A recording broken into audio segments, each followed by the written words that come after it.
विधानसभा में हंगामा। नमस्कार, मैं पल्लवी शर्मा और आप देख रहे हैं दिव्य हिमाचल टीवी। मैं आपके सामने हाजिर हूं हिमाचल आज का मुद्दा लेकर। हिमाचल विधानसभा के बजट सत्र का पहला दिन हंगामे की भेंट चढ़ गया। महामहिम राज्यपाल के अभिभाषण के दौरान ही विपक्ष नारे लगाता हुआ सदन से बाहर चला गया। विपक्ष के वॉकआउट के बाद सीएम जयराम ठाकुर ने जमकर हमला बोला और बहस की चुनौती दे डाली। क्या रहा हाल और कैसे दिखे सीएम के तेवर, हम पहाड़ी में इसी पर चर्चा कर रहे हैं अनिल अग्निहोत्री और राजेश शर्मा। आंदोलन से नहीं झुकेगी सरकार, हिमाचल सरकार की बात कर रहे हैं और क्यों नहीं झुकेगी, किसने कहा है ये, आइए चर्चा कर लेते हैं आपके साथ। आज से राजेश बजट सेशन शुरू हुआ है शिमला में हिमाचल प्रदेश विधानसभा का। जी, पहले ही दिन हंगामा, पहले ही दिन वॉकआउट, या शुरुआत में ही ये कहिए, दिन तो बड़े लंबा चला ना जी। बिल्कुल, क्या मामला क्या हुआ? बिल्कुल, देखिए आज बजट सत्र शुरू हुआ राजधानी शिमला में विधानसभा में। जैसे राज्यपाल पहुंचे, महामहिम राज्यपाल ने अपना भाषण शुरू किया। 40 मिनट तक तो बिल्कुल चीजें ठीक चलती रही। अग्निहोत्री जी, महामहिम राज्यपाल ने सरकार के कोविड काल के दौरान जो भी उपलब्धियां थी उनकी तारीफ की, उनकी सराहना की कि सरकार ने बेहतरीन काम किया है। 40 मिनट तक विपक्ष बड़े शालीन तरीके से राज्यपाल के अभिभाषण को सुनता रहा। 40 मिनट के बाद फिर वो एक हंगामा, एक वॉकआउट की स्थिति पैदा हो गई। विपक्ष खड़ा हो गया और उन्होंने ये कहा कि जो तथ्य यहां सदन में दिए जा रहे हैं वो सही नहीं है, प्रदेश की वास्तविकता कुछ और है। इसके बाद सदन से विपक्ष वॉकआउट करता हुआ, नारे लगाता हुआ निकल गया। तो पहला दिन एक तरह से हम कहें तो वॉकआउट या हंगामे के भेंट चढ़ गया है सदन का। जी, अच्छा राजेश, जयराम ठाकुर साहब ने इसके बाद मीडिया से बात की जी, जो हमारे मुख्यमंत्री हैं उन्होंने जी, तब उन्होंने कई मुद्दों पे बात की। पहली जो उन्होंने बात कही इसके बाद मीडिया में, उन्होंने कहा कि विपक्ष का जो कदम है ये वॉकआउट का, वो अनावश्यक है। बिल्कुल, ऐसा नहीं किया जाना चाहिए था। क्या कारण क्या गिनाया उन्होंने कि वैसे ही राष्ट्रपति का, सॉरी, राज्यपाल का अभिभाषण है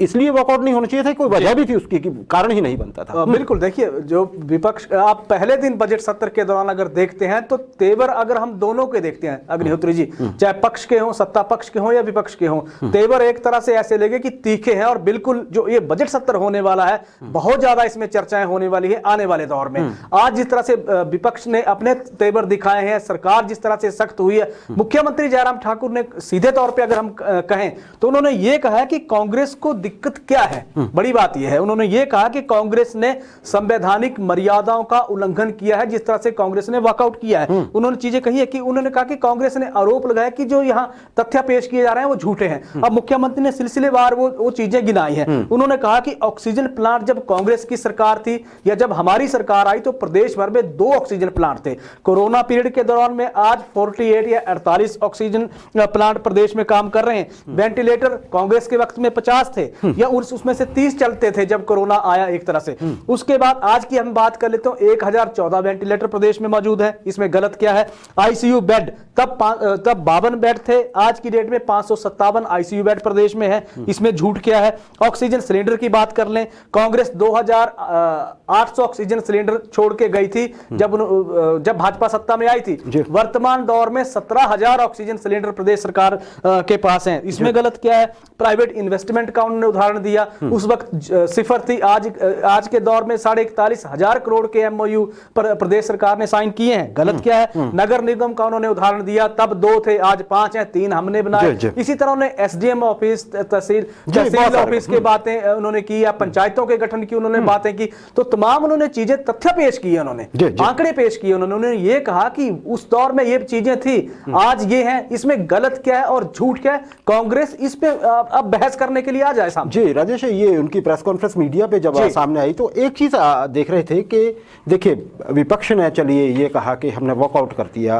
और उनके चलिए अपना राइट है जो भी किया, बिल्कुल, पर मुख्यमंत्री ने इस मौके को बड़े अच्छा भुनाया। अगर आप देखें ना जी बारीकी से, मुख्यमंत्री ने क्या किया? मीडिया के सामने आए, सारी बातें गिना दी जो राष्ट्रपति के अभिभाषण में थी। क्या वो सरकार की जो उपलब्धियां थी अंदर ही रहती, बिल्कुल, कुछ प्रेस नोट आता, लेकिन मुख्यमंत्री ने पूरा टाइम लेते हुए जहां ये चीजें सिर्फ विधायकों के सामने कही जानी थी वहां उन्होंने पूरे हिमाचल के सामने खोल के रख दी। तो फायदा तो ले गए यहाँ पे मुख्यमंत्री, है ना जी। चलिए आगे राजेश, एक और बात कही है जयराम ठाकुर जी ने इसी समय जी, उनसे जब सवाल पूछा गया कि बहुत आंदोलन हो रहे हैं आपकी सरकार के खिलाफ चुनावी वर्ष में, मुख्यमंत्री की आप चाहें तो वो प्रेस कॉन्फ्रेंस में चेहरा देख लीजिए, वो एकदम से उनको लगा कि ये, हाँ, और उनका जो कहने का भाव था, देखिए उनके चेहरे पे वो बात झलकी जो वो कह रहे थे। और क्या कहा मुख्यमंत्री ने जी, कि देखिए आपको अगर अपनी बात रखनी है बिल्कुल। तो शांति से रखिए जैसे रखते हैं, हम उसको सुनेंगे, लेकिन आंदोलन की भाषा नहीं चलेगी। यही उनका सार था, आंदोलन मत करिए, हम नहीं सुनेंगे आपकी बात।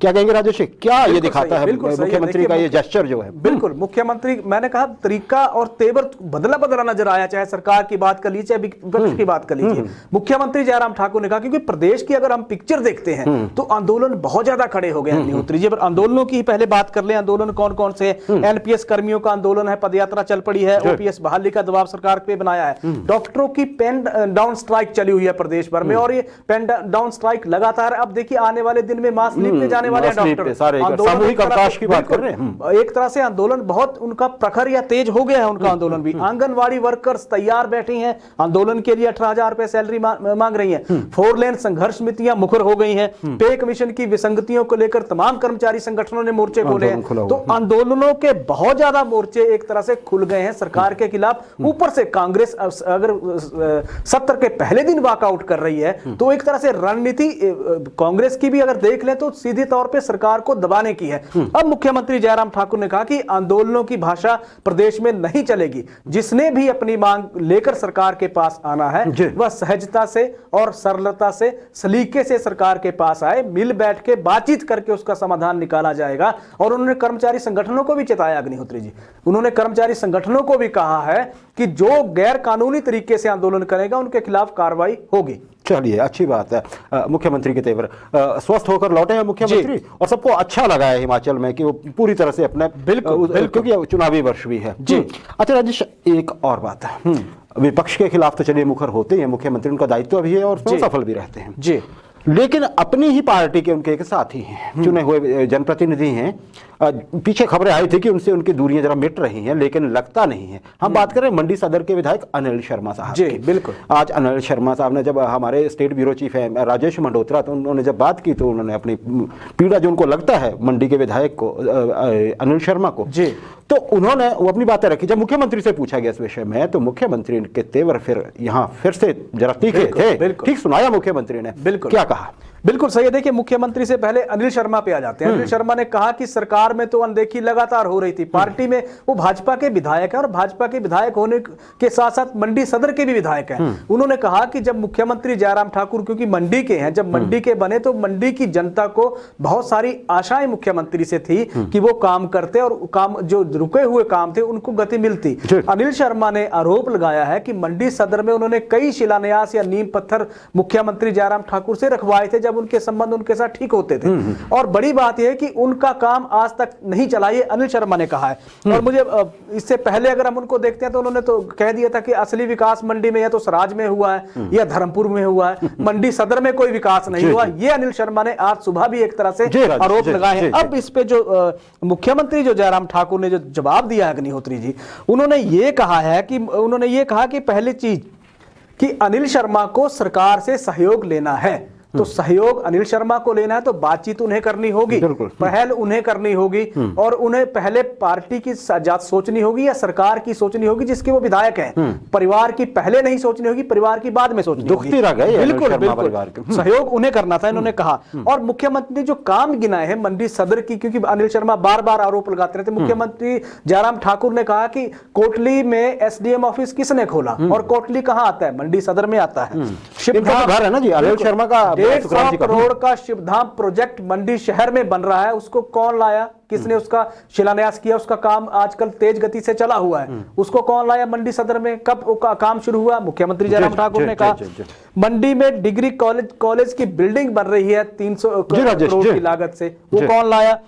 इसके अलावा स्टेट यूनिवर्सिटी की किसी ने कल्पना भी नहीं की थी कि राज्य का जो विश्वविद्यालय है मंडी में खुलेगा, मंडी सदर में बन रहा है, वो कौन लाया? और नगर निगम बनाकर मंडी की जनता को दे दिया, मंडी शहर की जनता को दे दिया। फिर अनिल शर्मा को विकास नजर क्यों नहीं आता है? ये मुख्यमंत्री जयराम ठाकुर ने जवाब दिया। देखिए अनिल शर्मा क्या कह रहे हैं कैमरों के सामने या मुख्यमंत्री क्या जवाब दे रहे हैं, सबको पता है कि पेच कहां फंसा हुआ है। बिल्कुल है ना। वैसे ध्यान रहे कि अनिल शर्मा जो थे वो जयराम ठाकुर साहब के मंत्रिमंडल में ऊर्जा मंत्री रह चुके हैं, है ना जी। परिस्थितियां कहां से बिगड़ी थी और अब गेम कहां घूम रही है। अभी आपको पता है उनके पुत्र आश्रय शर्मा वो आजकल नाराज है अपनी ही पार्टी की, क्योंकि वो कांग्रेस में है खुद, तो अपनी ही पार्टी की सांसद जो है मंडी की प्रतिभा सिंह, उनसे नाराज है। वो क्यों नाराज है सबको पता है। इलेक्शन ईयर है राजेश, बहुत कुछ होने जा रहा है। जो दिखाया जा रहा है उससे इतर हटके कई चीजें हैं, लेकिन वो सबको पता है कि नहीं है, और जो नहीं पता है वो हम यहाँ आपके लिए एक्सप्लेन कर ही देते हैं, जो हमें समझ होती है उतनी का। अच्छा राजेश, अगर आज की बात करें जो विधानसभा के पहले दिन, सत्र के पहले दिन हुआ, मतलब शुरुआत में ही, एकदम शुरुआत में ही विपक्ष ने दिखा दिया कि हम क्या करने जा रहे हैं। बिल्कुल सीधी सी बात है, मैं वॉकआउट की बात नहीं यहाँ कर रहा हूँ, मैं ये कह रहा हूँ कि वॉकआउट के माध्यम से सरकार को ये बता दिया गया है शायद कि हम रुख हमारा ऐसा रहने वाला है, और ये जो अगले दिनों में शायद 15 बैठकें हैं ना जी, 16 बैठकें हैं, तो इसमें सरकार की वो कड़ी अग्नि परीक्षा लेंगे। दूसरी तरफ मुख्यमंत्री ने बता दिया कि हम भी तैयार हैं। बिल्कुल। क्या लगता है आपको 15-16 अगले 15 दिन जो 15 बैठकें जो बचती हैं, दिन तो थोड़े ज्यादा होंगे, उनमें क्या क्या हो सकता है? बिल्कुल सही है। देखिए 16 बैठकें हैं, आज का दिन पहला दिन तो निकल गया है। अब जो आने वाले दिन है उसमें रुख तय होगा विपक्ष का भी, क्योंकि रणनीतियां दोनों सत्ता पक्ष और विपक्ष की बन चुकी हैं। सत्ता पक्ष एक तरह से हमलावर होगा विपक्ष के खिलाफ कि आपने भी जिस तरह से आप या तो सहयोग करिए, क्योंकि हम सार्थक चर्चा करने जा रहे हैं इस सत्र में। कोरोना काल के दौरान ये सत्र हो रहा है, 1069 प्रश्न इसमें लगे हुए हैं, और बड़ी बात है 16 बैठकें हैं, एक दिन निकल गया है। अब देखिए अगर इसी तरह वॉकआउट में चीजें चलती रहेंगी तो फिर चर्चा कब होगी, सार्थक चर्चा कब होगी, विकास पे बहस कब होगी? 4 मार्च को बजट पेश होगा, उससे पहले क्योंकि भूमिका भी बांधी जाएगी, सवालों जवाबों का सिलसिला चलता रहेगा। आने वाला जो दौर है, क्योंकि प्रदेश में कुछ मुद्दे ऐसे हैं जिनको भुनाने की कोशिश विपक्ष भी करेगा, और विपक्ष की नाकामियों को भुनाने की या उजागर करने की कोशिश सत्ता पक्ष भी करेगा। ये अपनी उपलब्धियां बिल्कुल बिल्कुल, उपलब्धियां सरकार बताएगी अपनी, लेकिन उपलब्धियां जिस तरह से आज बताई जा रही थी और वॉकआउट हो गया, वो भी एक सवाल पैदा कर रहा है कि आने वाले दिन होंगे क्या, क्या सुनी जाएगी, क्या कही जाएगी, ये देखने वाली बात होगी। हाँ, और इस बीच जो जनता चाहती है राजेश, क्योंकि ये चुनावी वर्ष है, हम बार बार कहते हैं जनता को मन बनाना है, तो अच्छा हो कि जो जनता की भावना है, वैसे प्रेरोगेटिव है, माननीय जो सदस्यगण है सदन की, उनको सब पता है, लेकिन जनता ये चाहती है कि सार्थक बहस हो, लंबी बहस हो, बजाय वॉकआउट के ऐसा हो कि एक्सटेंड कर दी गई है दिन की कार्रवाई, क्योंकि बहस इस मसले पे चली हुई है 2 घंटे, और ऐसा हो तो बहुत मजा आए, सबको चीजें पता भी लगे, विपक्ष भी निशाने पे रहे, सरकार उपलब्धियां गिना दे, क्या दिक्कत है, सब देखेंगे।